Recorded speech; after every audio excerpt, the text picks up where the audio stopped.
When people hear the word slavery, most think of the Atlantic slave trade.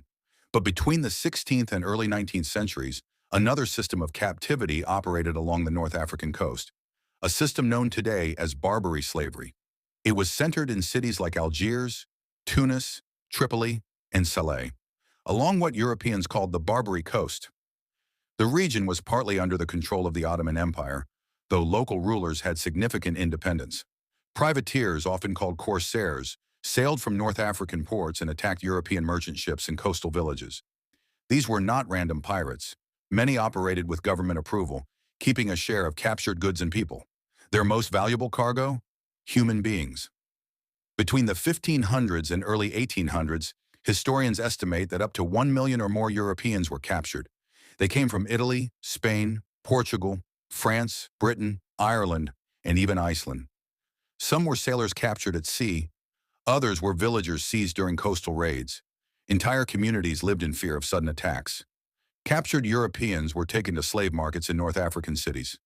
Many were forced into hard labor at ports and quarries, rowing galleys, construction projects, domestic servitude. Some were imprisoned in slave compounds known as banios. Conditions varied.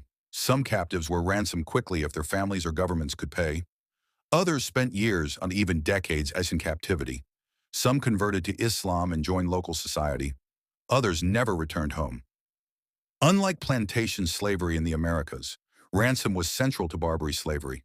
European religious orders and governments raised money to buy back captives. Families sometimes spent their life savings to free loved ones, but those without resources often remained enslaved indefinitely. After United States of America gained independence, American merchant ships lost British naval protection and became targets. This led to the First Barbary War and later the Second Barbary War as the young United States confronted North African states demanding tribute payments. These conflicts eventually reduced attacks on American shipping. Barbary slavery declined in the 19th century due to European military pressure, changing global trade systems, internal reforms within the Ottoman world. By the early to mid-1800s, large-scale Corsair slavery had effectively ended. Barbary slavery was brutal and traumatic, but it differed in structure from the Atlantic slave system. It was not race-based in the same hereditary way. It did not create plantation economies dependent on enslaved labor. Most captives were adult men. Ransom was common.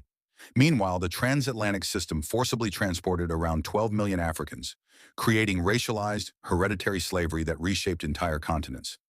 Both systems caused suffering, but they operated differently in scale, structure, and long-term impact.